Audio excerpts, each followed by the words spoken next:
नमस्कार दोस्तों, स्वागत है आप सभी का फिर एक बार द डेवलपर स्कूल .com के ऊपर। क्या आप लोगों ने सोचा कि जावास्क्रिप्ट एक्चुअल में काम कैसे करती है? ठीक है, अगर आप लोगों को इसके बारे में नहीं पता है तो ये वीडियो आप लोगों के लिए बहुत ही खास है। इस वीडियो से कम 3 से 4 क्वेश्चन आप लोगों से एक अच्छे इंटरव्यू में पूछे जाएंगे। तो इस वीडियो को पूरा देखिएगा। अगर आप लोग जावास्क्रिप्ट की किसी भी इंटरव्यू के लिए प्रिपरेशन कर रहे हैं या जावास्क्रिप्ट को अच्छे से सीखना चाहते हैं तो आप लोगों को इस वीडियो से प्यार हो जाएगा, इसकी मेरी गारंटी है। वीडियो कैसे लगा ये मुझे प्लीज कमेंट सेक्शन में बताइएगा। ठीक है, आज के वीडियो के अंदर हम लोग सीखने वाले हैं कि जावास्क्रिप्ट कैसे काम करती है। जावास्क्रिप्ट कैसे काम करती है, इससे मेरा क्या मतलब है। सबसे पहली बात, कभी आप लोगों ने अगर पीएचपी या फिर मतलब जो भी बैकएंड साइड लैंग्वेजेस है ना, उनमें कोड लिखा होगा तो आप लोगों को समझ में आ रहा होगा कि यार जब मैं ब्राउजर को हिट करता हूं तो ब्राउजर लोड होता है, उस टाइम पे कुछ काम हो रहा होगा। ठीक है, पर जावास्क्रिप्ट में क्या होता है कि आप लोगों ने पूरा कोड लिख दिया। कोड लिखने के बाद में क्या होता है कि आपका कोड एग्जीक्यूट होता है आपके सामने, ना तो पेज रिफ्रेश हो रहा है ना कुछ हो रहा है, पर आपको रिजल्ट मिल जाता है। ये जादू किस तरीके से होता है, ये मैजिक किस तरीके से काम करता है, जावास्क्रिप्ट अपना जादू कैसे चला रहा है, किस तरीके से वो ब्राउजर को समझाने की कोशिश कर रहा है बिना रिलोड हुए कि भाई अब ये करना है ना। इस चीज को समझने के लिए हम लोगों को समझना है कि जावास्क्रिप्ट कैसे काम कर रही है। तो सबसे पहली बात हमें पता चलना चाहिए कि एक पर्टिकुलर एचटीएमएल के अंदर अगर कोई कोड लिखा हुआ है तो जावास्क्रिप्ट को कैसे पता चलता है कि कहां पे जावास्क्रिप्ट का कोड लिखा हुआ है, कहां से मुझे जावास्क्रिप्ट पढ़नी है। अगर जावास्क्रिप्ट का कोड मिल जाता है तो उसको पढ़ता कौन है, किस तरीके से इंजन्स काम करते हैं, कैसे रेंडरिंग इंजन्स काम करते हैं, लाइक इसके अंदर एग्जीक्यूशन कंटेक्स्ट क्या होता है, कोड कंपोनेंट्स क्या होते हैं, वेरिएबल कंपोनेंट्स क्या होते हैं, एग्जीक्यूशन थ्रेड्स क्या होते हैं। इन सभी सवालों का जवाब मैं आज आपको इस वीडियो के अंदर दूंगा। तो आइए इस वीडियो को शुरू करते हैं। हेलो फ्रेंड्स, आइए हम लोग सीखते हैं कि जावास्क्रिप्ट एक्चुअल में कैसे काम करती है और किस तरीके से लाइक ब्राउजर को पता चलता है कि पर्टिकुलर कोड के अंदर जावास्क्रिप्ट का कोड लिखा हुआ है। तो इस बात को समझने के लिए हम इस वीडियो को यहीं से स्टार्ट करते हैं। सबसे पहले मैं आप लोगों को लेके चलता हूँ क्रोम के ऊपर। क्रोम के ऊपर आप लोग देखेंगे कि एक मेरी वेबसाइट बनी हुई है द डेवलपर स्कूल .com के नाम से। जैसे ही मैं F5 प्रेस करता हूँ तो आप देखेंगे कि एक्चुअल के अंदर पूरा जो वेबसाइट है वो रिलोड हुआ है।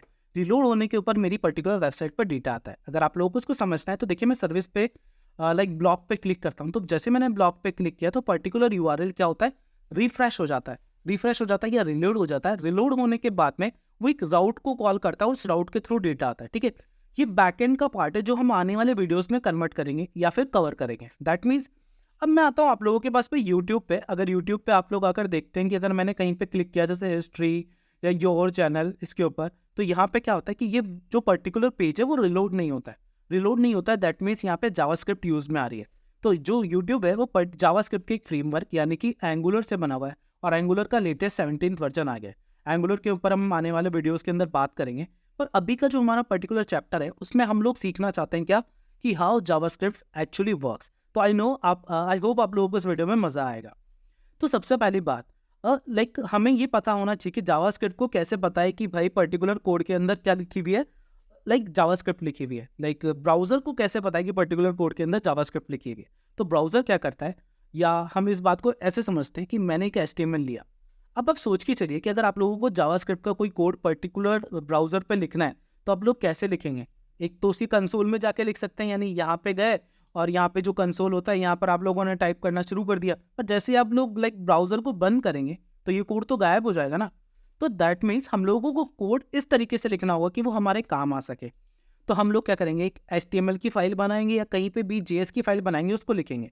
पर अगर उस कोड को हमें करंट टाइम पे रन कर देखना है तो एंड ऑफ द डे या एंड ऑफ द टाइम हम लोगों को वो पर्टिकुलर फाइल एक HTML के फॉर्मेट में चाहिए होगी। तो आप देखेंगे हर पर्टिकुलर फ्रेमवर्क के अंदर एक HTML फाइल होती है, index.html फाइल होती है जो लाइक एंड केस में सर्व होती है। तो ये अगर आप लोग ब्रीफली पढ़ेंगे तो आप लोगों को चीज़ें समझ में आएगी। अभी के लिए मैं बात करता हूँ कि मान लीजिए मेरी एक HTML की फाइल है।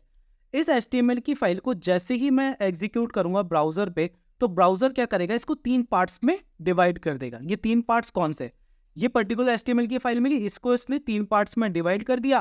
पहला पार्ट होगा HTML, दूसरा हो गया हमारी CSS और तीसरा हो गया हमारा JS का पार्ट। तो ब्राउजर को कैसे पता चला कि HTML, CSS और JS अलग अलग है। तो आइए मैं आप लोगों को बताता हूँ। हर पर्टिकुलर HTML टैग को ब्राउजर पहचानता है कि लाइक टाइटल एक HTML टैग है, लिंक क्या करता है, एक लिंक टैग है। ठीक है, तो जैसे लिंक लिखा हुआ है तो उसके अंदर वो चेक करता है कि REL का टाइप क्या है। अगर REL का टाइप स्टाइल शीट है, दैट मीन्स वो एक CSS का पार्ट है तो वो उसको एक CSS पे काउंट कर देता है। फिर उसके HREF को फॉलो करता है, या फिर स्टाइल टैग होता है तो वो ये समझता है कि भाई पर्टिकुलर पार्ट पे CSS लिखी हुई है। वैसे ही हमारी पर्टिकुलर फाइल के अंदर एक स्क्रिप्ट टैग लिखा हुआ होगा और उस स्क्रिप्ट टैग के थ्रू हमारा ब्राउजर समझता है कि पर्टिकुलर HTML क्या कंटेन करती है, एक जावास्क्रिप्ट का कोड कंटेन करती है। अब जावास्क्रिप्ट पर्टिकुलर प्रोजेक्ट के अंदर आपके दो टाइप से हो सकती है, एक तो हो सकती है आपकी इंटरनल स्क्रिप्ट और एक हो सकती है एक्सटर्नल स्क्रिप्ट। एक्सटर्नल स्क्रिप्ट यानी जिस पर्टिकुलर स्क्रिप्ट टैग के ऊपर SRC एट्रीब्यूट लिखा हुआ होता है और उसके अंदर पर्टिकुलर JS फाइल का पाथ होता है, वो आपकी एक्सटर्नल स्क्रिप्ट होती है। ठीक है, हमने मेरे प्रीवियस वीडियो के अंदर मैंने आप लोगों को बताया था कि कैसे आप इनलाइन, ऑन पेज और एक्सटर्नल पेज JS लिख सकते हैं। उसका वीडियो का लिंक मैं आप लोगों को इस वीडियो के अंदर दे दूंगा। ठीक है, हम लोगों ने ये बात तो समझ ली कि भाई एक इंटरनल स्क्रिप्ट होती है, एक एक्सटर्नल स्क्रिप्ट होती है और पर्टिकुलर स्क्रिप्ट कोड क्या होता है, एग्जीक्यूट किया जाता है ब्राउजर के थ्रू। पर ब्राउजर अगर इन लोगों को एग्जीक्यूट कर पाता तो वो पहले ही कर लेता ना, इनको 3 भागों में डिवाइड क्यों करता? तो ब्राउजर क्या करता है, इन लोगों को अलग अलग पार्ट में डिवाइड करता है ताकि वो अपनी अलग अलग इंजन्स का यूज करके पर्टिकुलर कोड को कंपाइल करवा सके। तो ब्राउजर पर्टिकुलर कोड को कंपाइल कराने के लिए, स्क्रिप्ट टैग के पर्टिकुलर कोड को कंपाइल कराने के लिए अपने पास कुछ इंजन रखता है। हर ब्राउजर के अपने अलग इंजन होते हैं। जैसे मैं बात करूं क्रोम के बारे में, तो क्रोम के पास में एक V8 इंजन है। वैसे ही अगर मैं बात करूं फायरफॉक्स के बारे में, तो उसके पास में स्पाइडर मंकी है। मैं बात करूं सफारी ब्राउजर के बारे में जो एप्पल में रन होता है, उसके पास में जावास्क्रिप्ट कोर है। ठीक है, इस तरीके के इंजन है। ये इंजन क्या करते हैं, एक्चुअल के अंदर आप लोगों की कोड्स को कंपाइल करते हैं। ठीक है, उस कोड को समझने की कोशिश करते हैं और आपके कोड को ट्रांसफर करते हैं। ठीक है, अब एक बात ये भी है कि हर ब्राउजर के पास में अपना अलग अलग जो इंजन होता है, उसी के कारण हम लोगों को उनकी हमारा यूजर एक्सपीरियंस भी अलग अलग होता है। तो जैसे मुझे क्रोम के अंदर कोड करना पसंद है कंपैरेटिव टू फायरफॉक्स, तो दैट्स वाई ये उन इंजन्स का ही फर्क है जो हम लोगों को पर्टिकुलर एक्सपीरियंस को प्रोवाइड कराते हैं।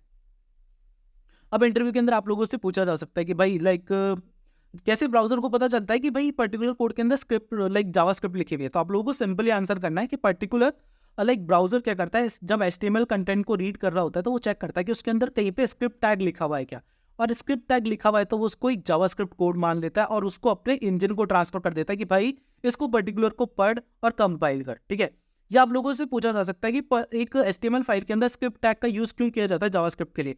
तो आप लोगों को बताना है कि अगर सिर्फ जावास्क्रिप्ट का स्क्रिप्ट टैग नहीं होगा तो क्या होगा, वो पर्टिकुलर ब्राउजर ये बात पहचान ही नहीं पाएगा कि पर्टिकुलर फाइल के अंदर जावास्क्रिप्ट का कोड है भी या नहीं है। ठीक है, आप लोगों को ये सिंपल आंसर देना है and you will get full marks. Okay, second बात ये है कि जावास्क्रिप्ट का जो कोड होगा, जो स्क्रिप्ट टैग के अंदर कोड लिखा हुआ होगा, उसको क्या ब्राउजर डायरेक्ट पढ़ लेता है?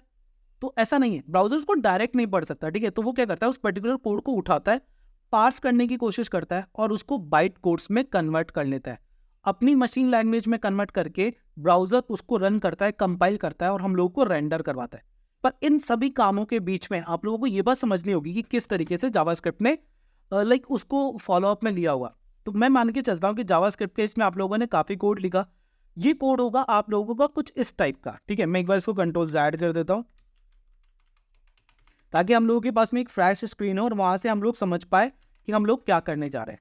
ठीक है, पर उससे पहले मैं आप लोगों को बताना चाहूँगा कि आप लोगों ने देखा है कई बार कि जैसे हम लोग HTML के अंदर मल्टीपल स्क्रिप्ट टैग्स का यूज़ करते हैं। जैसे यहाँ पे मैंने किया 2 स्क्रिप्ट टैग्स लिख रखे हैं, तो क्या बार बार स्क्रिप्ट टैग्स का यूज़ करना सही है?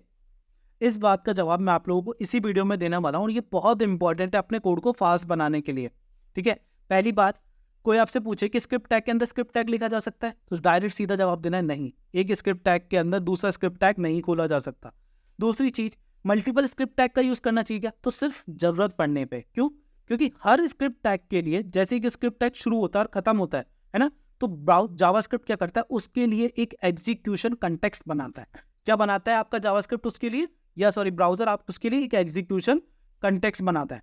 अब मान के चलिए ये है आप लोगों का एक एग्जीक्यूशन कंटेक्स्ट जो कि एक कंटेनर है। तो जावास्क्रिप्ट क्या करता है, एक स्क्रिप्ट टैग के कंटेनर को एक कंटेनर में रख देता है।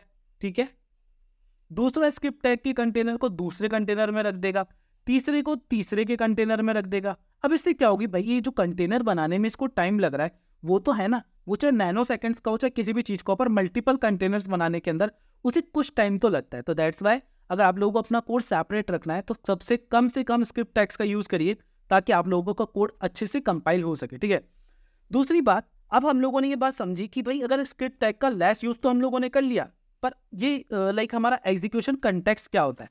तो मैं एक बार इसको कंटेक्स्ट ऐड करके अपना एक ही एग्जीक्यूशन कंटेक्स्ट रखता हूँ। एग्जीक्यूशन कंटेक्स्ट जो होता है जावास्क्रिप्ट के कोड को एग्जीक्यूशन करने का काम करता है, और ये दो पार्ट्स के अंदर होता है। पहला पार्ट होता है हमारा मेमोरी और दूसरा पार्ट होता है हमारा कोड पार्ट। तो इसके अंदर एग्जीक्यूशन कंपोनेंट लाइक जो कंटेक्स्ट होता है वो दो पार्ट के या दो कंपोनेंट्स में डिवाइड होता है। क्या? मेमोरी कंपोनेंट और कोड कंपोनेंट। मेमोरी कंपोनेंट को हम एनवायरनमेंट वेरिएबल भी कहते हैं, ठीक है। और आप लोग देखेंगे कि हम लाइक जब एनवायरनमेंट वेरिएबल्स जब हम लोग कहना चाहूँ मैं आप लोगों की, जब आप बैकएंड लैंग्वेजेस को अपने पर्टिकुलर सर्वर पे एस्टैब्लिश कर रहे होते हैं ना, तो आप लोगों को अपने पर्टिकुलर सिस्टम के अंदर भी एनवायरनमेंट वेरिएबल्स की सेटिंग करनी होती है। तो ये वो एनवायरनमेंट वेरिएबल होते हैं। अब जावास्क्रिप्ट में क्या है कि पर्टिकुलर कोड कहाँ पे रन हो रहा है? आपके ब्राउजर पे रन हो रहा है, तो एनवायरनमेंट वेरिएबल्स की सेटिंग भी कहाँ होगी? आपके ब्राउजर पे होगी। तो ये एक एनवायरनमेंट वेरिएबल्स की सेटिंग करता है, ठीक है। इसे हम मेमोरी स्पेस ऑफ वेरिएबल भी कहते हैं, ठीक है। तो मान लीजिए आप लोगों ने जैसे एक वैर लिखा, ठीक है, वैर ए लिख दिया मैंने इक्वल्स टू 1, तो दैट मीन्स वो क्या होगा कि पर्टिकुलर कोड मैं यहाँ पे लिखता हूँ, जैसे मैंने यहाँ पे लिख दिया वैर ए इक्वल्स टू 1, दैट मीन्स मैंने यहाँ पे लिखा, जैसे यहाँ आया, मैं एक सेकेंड, मैंने लिखा वैर ए इक्वल्स टू 1, तो दैट मीन्स ये जो मेरा पर्टिकुलर कोड है, या फिर मैंने ऐसे लिखा लाइक फंक्शन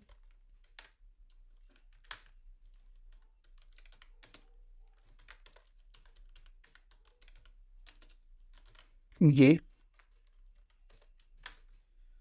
या मैंने कोई इवेंट बना दिया, या मैंने कोई प्रोटोकॉल बना दिया, मैंने कोई लाइक इवेंट लूप को कॉल कर लिया, मैंने कोई लिसनर कॉल कर लिया, ये सारी चीज़ें उठकर कहाँ चली जाती है? आपके स्क्रिप्ट टैग में से आपके मेमोरी के अंदर, यानी इस साइड में आपके यहाँ इस पर्टिकुलर मेमोरी के अंदर इन सारी चीज़ों को स्टोर कर लिया जाता है, क्योंकि ये एक मेमोरी स्पेस होता है। अब इस मेमोरी स्पेस के अंदर क्या होता है कि जो आपका कोड काम में आने वाला होता है उसको ये कोड कंपोनेंट क्या करता है? उठा के रन करने की कोशिश करता है। अब कोड कंपोनेंट को रन करने से पहले हम लोगों को समझना पड़ेगा कि लाइक हमने एग्जीक्यूशन कंटेक्स्ट पढ़ लिया। एग्जीक्यूशन कंटेक्स्ट क्या करता है? दो पार्ट के अंदर होता है, उसमें एक मेमोरी होती है, यानी एक मेमोरी कंपोनेंट होता है और दूसरा कोड कंपोनेंट होता है। मेमोरी कंपोनेंट को हम लोग क्या बोलते हैं? एनवायरनमेंट वेरिएबल या space for a particular environment, या मेमोरी स्पेस फॉर वेरिएबल। वहीं दूसरी तरफ कोड जो कंपोनेंट होता है उस कोड को हम क्या कहते हैं? कोड कंपोनेंट, जो हमारे लिए क्या करता है? थ्रेड एग्जीक्यूशन का काम करता है। तो एग्जीक्यूशन ऑफ थ्रेड भी कोड कंपोनेंट को कहा जाता है। तो बेसिकली अगर आप लोगों से इंटरव्यू में पूछा जा सकता है तो क्या पूछा जा सकता है कि thread like thread of execution का दूसरा नाम बताओ, तो आप लोग कह सकते हो कोड कंपोनेंट। आप लोगों से पूछा जा सकता है मेमोरी कंटेक्स्ट क्या होता है, लाइक मेमोरी कंपोनेंट क्या होता है, तो आप लोगों को बताना है कि सर ये एक टाइप का एनवायरनमेंट वेरिएबल होता है जो लाइक ब्राउजर इंजन के थ्रू क्रिएट किया जाता है जब वो पर्टिकुलर कोड के अंदर किसी वेरिएबल या फंक्शन या पर्टिकुलर डेटा को गेट करता है, तो उनको इसके अंदर स्टोर करके रखता है, ठीक है। ये दो बात तो हम लोगों को समझ में आ गई। पर कभी आप लोगों ने सोचा है कि लाइक ऐसे कभी आप लोग दिखना कि सबसे पहले मैंने यहाँ पे लिखा, मैं आप लोगों को करके दिखाता हूँ तो आप लोगों को आई फील ज़्यादा अच्छा लगेगा। मैंने यहाँ पे स्क्रिप्ट टैग लिखा, ठीक है। स्क्रिप्ट टैग के अंदर मैंने लिखा वैर ए इक्वल्स टू 1, फिर मैंने लिखा वैर बी इक्वल्स टू 2, और मैंने किया लाइक कंसोल डॉट लॉग, किसको? ए को और बी को।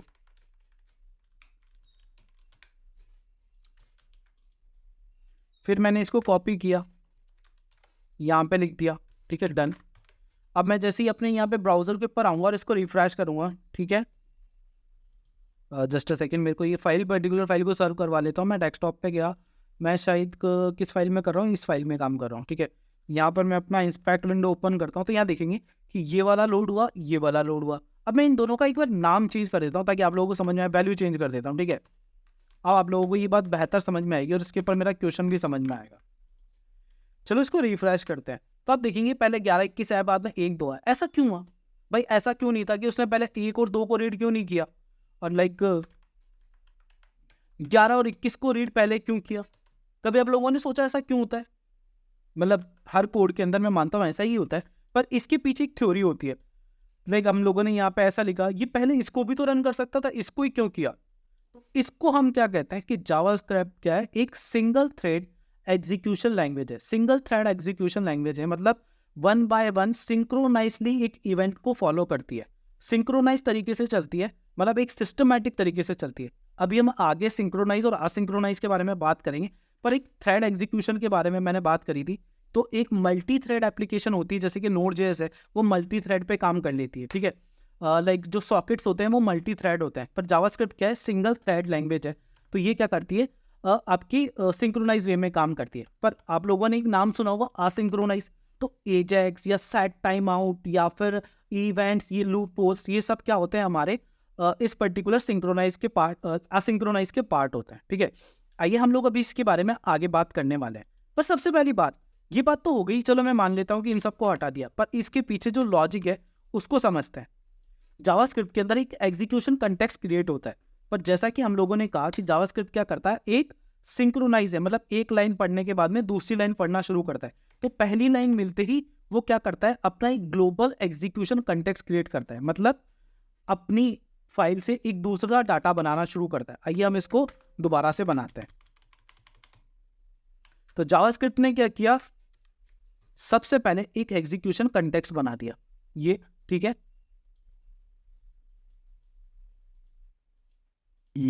Just a second. हाँ, जावास्क्रिप्ट ने क्या किया, एक एग्जीक्यूशन कंटेक्स्ट बना दिया, एक मेमोरी ले ली इसके अंदर और एक कोड ले लिया, ठीक है। उससे उसने क्या किया, एक दूसरा एग्जीक्यूशन कंटेक्स्ट यानी कंटेनर बनाया, जिसको हम क्या कहते हैं, ग्लोबल एग्जीक्यूशन कंटेक्स्ट। इसके अंदर क्या होता है कि जावास्क्रिप्ट सबसे पहले क्या करता है कि जो पहले उसने लाइन रीड करी ना, कोड की जो पहली लाइन रीड करी, वो इसको इसमें शिफ्ट कर देता है। दूसरी लाइन पढ़ता है, उसको उसके नीचे शिफ्ट कर देता है। तीसरी लाइन पढ़ता है, उसके नीचे शिफ्ट कर देता है। इससे जावास्क्रिप्ट को पता रहता है कि जब मुझे कोड कंपोनेंट को रन करना है, मतलब एक एग्जीक्यूशन मेमोरी के बाद में ये ग्लोबल कंपोनेंट, ग्लोबल कंटेक्स्ट बनता है और उससे ये कोड कंपोनेंट कॉल होता है, ठीक है। तो पहले क्या हुआ, ये हमने मेमोरी कंपोनेंट बनाया, उसके अंदर हमने पर्टिकुलर कोड लिख दिया, उस पर्टिकुलर कोड को उठा के जावास्क्रिप्ट ने शिफ्ट किया ग्लोबल कंटेक्स्ट के अंदर और उसमें इसको लिख लिया कि भाई पहले कौन सा एग्जीक्यूट करना है, फिर कौन सा एग्जीक्यूट करना है। तो सबसे पहला जो आप लोगों ने लिखा होगा वो ग्लोबल के अंदर आपकी सबसे पहले लिस्ट में होगा, और सिंक्रोनाइजली कॉल होगा तो सबसे पहले वही कॉल होगा। तो इस तरीके से आप लोग समझ सकते हैं कि जावास्क्रिप्ट के अंदर पहले लिखा हुआ कोड पहले कॉल क्यों होता है, ठीक है। अब इसके बाद में इस सब चीज़ों को तो मैं हटा देता हूँ। जावास्क्रिप्ट के अंदर कभी आप लोगों ने सोचा है कि फंक्शनल एग्जीक्यूशन कंटेक्स्ट क्या होता है? तो फंक्शनल एग्जीक्यूशन कंटेक्स्ट के बारे में बात करते हैं। वही एक कंटेनर, फंक्शनल एग्जीक्यूशन में क्या होता है कि जैसे ही जावास्क्रिप्ट के अंदर आप लोगों ने लिखा वैर, ठीक है, यहाँ पे मैंने लिख दिया भाई वैर a इक्वल्स टू 1, डन। फिर आप लोगों ने क्या किया कि एक फंक्शन बना दिया भाई, कि मैं एक फंक्शन बना देता हूँ ये और लाइक ये, ठीक है। इससे मैंने लिखा वैर b इक्वल्स टू 22। अब मैं यहाँ पे लिखता हूँ कंसोल डॉट लॉग,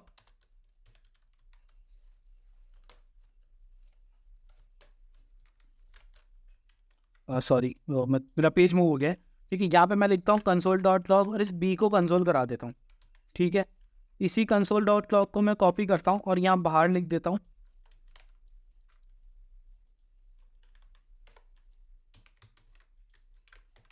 अब मैं इसको आगे कॉल कराता हूँ, एक सेकेंड।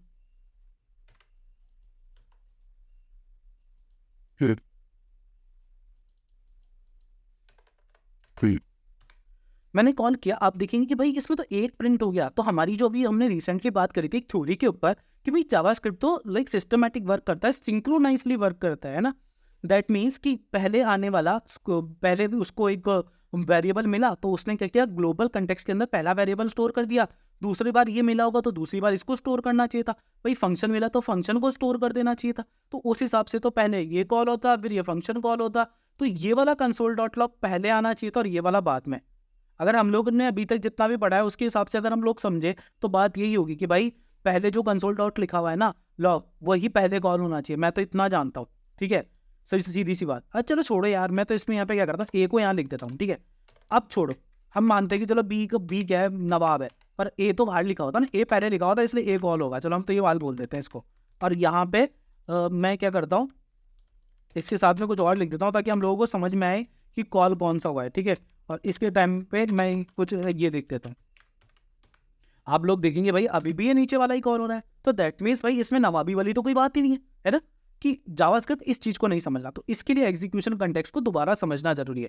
एग्जीक्यूशन कंटेक्स्ट क्या करता है, जो पर्टिकुलर आप लोगों को वेरिएबल्स मिल रहे होते हैं ना लाइन टू लाइन, इसमें क्या करता है कि जो वेरिएबल्स वैल्यू एलोकेशंस होती है उनको ग्लोबल स्कोप के अंदर सेव करता है और जो फंक्शनल स्कोप्स होते हैं उसको फंक्शनल एग्जीक्यूशन कंटेक्स्ट बना के सेव करता है। क्या करता है? आपका एग्जीक्यूशन कंटेक्स्ट दो पार्ट्स में डिवाइड हो जाता है। ये आपका एग्जीक्यूशन कंटेक्स्ट है, ठीक है, मान लो मेरा एग्जीक्यूशन कंटेक्स्ट है ये दो पार्ट में डिवाइड हो गया। पहला वाला होगा ग्लोबल एग्जीक्यूशन कंटेक्स्ट, जिसके अंदर किस वेरिएबल को कब कॉल करना है, क्या कॉल करना है, वो लिखा हुआ होता है। और दूसरा होता है फंक्शनल एग्जीक्यूशन कंटेक्स्ट, जिसके अंदर वो सारे फंक्शंस लिखे हुए रहते हैं जो इसके अंदर हो रहे हैं। तो मतलब जावास्क्रिप्ट का कोड क्या होता है, जब रन हो रहा होता है तो इन फंक्शनल एग्जीक्यूशन कंटेक्स्ट में उनको शिफ्ट कर देता है और उनको इग्नोर कर देता है। उन लोगों को नहीं पढ़ता, अपना टाइम खराब नहीं करता, ठीक है। पर क्या उसके अंदर एरर आएगी तो जावास्क्रिप्ट उसको चेक करेगा? बिल्कुल चेक करेगा भाई। एरर की बात अलग है, जावास्क्रिप्ट ने उसको पढ़ा है ना। अगर जावास्क्रिप्ट ने उसको पढ़ा नहीं होता तो बात अलग थी। तो जावास्क्रिप्ट सिर्फ उसको इग्नोर कर रहा है पढ़ने के बाद में, उसको कंपाइल करने का काम नहीं कर रहा, एग्जीक्यूट करने का काम नहीं कर रहा। इस फंक्शनल एग्जीक्यूशन कंटेक्स्ट से एक चीज निकल के आती है, उसको बोलते हैं हम call stack. Call stack JavaScript के बड़े इंटरव्यूज के अंदर एक चीज पूछी जाती है कि भाई कॉल स्टैक क्या होता है। आप लोगों को बताना है कॉल स्टैक क्या होता है। फंक्शनल एग्जीक्यूशन कंटेक्स्ट के अंदर कॉल स्टैक पाया जाता है। फंक्शनल एग्जीक्यूशन कंटेक्स्ट के अंदर कॉल स्टैक पाया जाता है। कॉल स्टैक क्या करता है? ये रिमेंबर करता है कि पर्टिकुलर फंक्शन को कॉल किया गया है या नहीं किया गया है। यानी अगर यहाँ पे नीचे आने के बाद में मैंने इस फंक्शन मैंने ये इसको कॉल करके यहाँ लिख दिया ना, एक बार कर दिया, यहाँ लिख देता हूँ इसको। आओ पहले चेक करते हैं इसको, फिर पता लगाते हैं। तो आप देखेंगे कि अब ये पहले कॉल हो गया भाई, अब ये पहले कॉल हो गया। क्यों? क्योंकि उसने क्या किया, इसको पढ़ा, इसको पढ़ के किसमें, फंक्शनल एग्जीक्यूशन कंटेक्स्ट के अंदर डाल दिया, इसको पढ़ के कॉल स्टैक में डाल दिया और इसको हमारे मेमोरी के अंदर डाल दिया। अब जब कोड कंपाइलेशन के अंदर ग्लोबल स्कोप बन रहे होंगे तो सबसे पहले वो क्या करेगा, चेक करेगा कि भाई सबसे पहले कॉल क्या हुआ था, ये हुआ था, क्या कॉल हुआ था, ये हुआ था। तो इसको कॉल करवाएगा और फिर उसके बाद में console.log को कॉल करवाएगा। तो कॉल स्टैक्स क्या होता है, पर्टिकुलर टाइम पर कौन सा फंक्शन कॉल हो रखा है और कौन से फंक्शन को कॉल करवाना है, कौन से फंक्शन को कॉल करवाना है, इस बात का जो कंप्लीट डेटा होता है वो किसके पास में होता है, आपके कॉल स्टैक्स के पास में होता है। आई होप आप लोगों को ये बात अच्छे से समझ में आई होगी। ये तो हुई हमारी इतनी बात, पर क्या आप लोगों ने कभी सोचा है कि सिंक्रोनाइज और असिंक्रोनाइज के बीच में क्या डिफरेंस होता है और ये चीजें कैसे काम करती है? तो आइए हम इस बात को भी इसी वीडियो के अंदर समझ लेते हैं। सबसे पहली बात, सिंक्रोनाइज और असिंक्रोनाइज की जरूरत क्या है ना। तो सिंक्रोनाइज और असिंक्रोनाइज की जरूरत को समझने से पहले अगर हम लोग ये समझ पाए कि वो दोनों क्या है तो हम दोनों उसकी जरूरत भी समझ पाएंगे। सिंक्रोनाइज का मतलब सेपरेटली काम करना। एक लाइन का कोड एग्जीक्यूट हो गया, उसको एग्जीक्यूट करूंगा, फिर दूसरी लाइन का कोड जैसे एग्जीक्यूट हो जाएगा, फिर वो एग्जीक्यूट करने के बाद में तीसरी लाइन के कोड को एग्जीक्यूट करूंगा। पर एसिंक्रोनाइज के अंदर क्या होता है कि पहली लाइन का कोड एग्जीक्यूट हो गया पर वो उसका वेट नहीं करता भाई, उसके रिजल्ट का वेट नहीं करता, दूसरे कोड पे चल देता है। इसके फायदे और नुकसानों के बारे में हम बात करेंगे। पर एसिंक्रोनाइज के अंदर हम एजेक्स को एजेक्स जो चलाते हैं तो वो एसिंक्रोनाइज जावास्क्रिप्ट XHML कुछ रिक्वेस्ट होती है, उसका फुल फॉर्म बहुत बड़ा होता है, वो मेरे को याद नहीं है, ठीक है। तो वो होता है और सेट टाइम आउट और आपके इवेंट्स जितने भी होते हैं वो असिंक्रोनाइज होते हैं, ठीक है, वो वेट करते हैं। जैसे मैंने किसी फंक्शन को कॉल कर दिया और यहाँ पे चला दिया, तो इस फंक्शन की कॉल होने के बाद में आपका console.log आया है, पहले नहीं आया है। समझ रहे हो आप बात को? क्यों? पहले इसने वेट किया इसके आने का और यहाँ पे आपको इससे चेक किया इसको, आपका इसका जवाब लेकर आया और इस console.log को भी कराया, पर हाथों हाथ इसको इसका रिवर्सन मिल गया, दैट्स व्हाई इसने इसको प्रिंट करा दिया और इसको भी प्रिंट करा दिया। अब सिंक्रोनाइज और असिंक्रोनाइज की नीड कहाँ पर होती है हम लोगों को? तो सिंक्रोनाइज की नीड और असिंक्रोनाइज की नीड अलग अलग जगह हो सकती है। जहाँ हमें कोड रन बाय बेसिकली हम लोगों को सिंक्रोनाइज कोड ही करना होता है हमेशा। पर असिंक्रोनाइज मतलब जैसे मान लो कि मैंने किसी यूजर को हाई लिख के मैसेज किया पर ड्यू टू नेटवर्क डिले मेरा हाई का मैसेज उसके पास नहीं पहुंचा। तो अगर सिंक्रोनाइज इवेंट होता तो क्या होता, पहले हाई जाता, जब तक भाई उसका जवाब नहीं आता ना तब तक मैं दूसरा मैसेज ही नहीं भेज पाता, है ना, क्योंकि दूसरा मैसेज सिंगल थ्रेड है, जावास्क्रिप्ट के सिंगल थ्रेड है, तो दैट मीन्स वो वहीं पे अटक जाता, उसको जाने ही नहीं देता। अब असिंक्रोनाइज के अंदर क्या होता है कि जावास्क्रिप्ट में मैंने हाई भेजा, उसका रिस्पॉन्स आएगा, उसको वो अलग क्यू में डाल देगा। वो क्या करेगा, एक क्यू बनाएगा, एक लिस्ट बनाएगा, एक बॉक्स बनाएगा, इस बॉक्स के अंदर एक कंटेनर बनाएगा, इस कंटेनर के अंदर हमेशा लिख के रखेगा कि भाई अभी मैंने हाई लिख के भेजा था, अब मैंने कुछ और लिख के भेज दिया, अब मैंने कुछ और लिख के भेज दिया। इन सबको एक टेबल बना के स्टोर कर लेगा और इस टेबल के अंदर नंबर बाय नंबर रखेगा और उनके जैसे जैसे रिजल्ट आएगा यूजर को बताता जाएगा। तो इस तरीके से सिंक्रोनाइज और असिंक्रोनाइज चीजें काम करती है, ठीक है। इसी तरीके से थ्रेड एग्जीक्यूशन होता है हमारा। अब हम लोग बात करते हैं थ्रेड एग्जीक्यूशन के बारे में। तो जावास्क्रिप्ट के अंदर अगर आप लोगों से पूछे कि थ्रेड एग्जीक्यूशन क्या होता है, तो हम लोगों को बताना है कि जो कोड कंपोनेंट होता है हमारा, और कोड कंपोनेंट किस में पाया जाता है, हमारे एग्जीक्यूशन कंटेक्स्ट के अंदर पाया जाता है, जिसके दो पार्ट होते हैं, एक मेमोरी कंपोनेंट और कोड कंपोनेंट। इस कोड कंपोनेंट के अंदर जो कोड होता है वो सिंक्रोनाइजली यानी लाइन बाय लाइन कॉल होता है, और लाइन बाय लाइन जो हमारे कोड कॉल होते हैं उनको हम क्या कहते हैं, थ्रेड एग्जीक्यूशन। एक लाइन कॉल हुई मतलब एक थ्रेड कॉल हो गया, फिर दूसरा थ्रेड कॉल हुआ, फिर तीसरा थ्रेड कॉल हुआ, ठीक है। अब जावास्क्रिप्ट क्या कर रहा है कि उसने समझ लिया, पर्टिकुलर कोड को कंपाइल कर लिया और समझने की कोशिश कर ली, और उसका एक रिजल्ट बना लिया। रिजल्ट बनाने के बाद में वो क्या करता है, अपडेटिंग और रेंडरिंग के लिए रेंडरिंग इंजन्स को कॉल करता है और डॉम के ऊपर पर्टिकुलर कोड को शो करवा देता है। तो आई होप आप लोगों को समझ में आया होगा इस वीडियो के अंदर कि जावास्क्रिप्ट कैसे काम करती है और किस तरीके से जावास्क्रिप्ट का पूरा सेटअप काम करता है। अगर आप लोगों को वीडियो पसंद आई तो प्लीज़ लाइक, सब्सक्राइब, शेयर करना मत भूलिएगा। आज के लिए इतना ही। जय हिंद।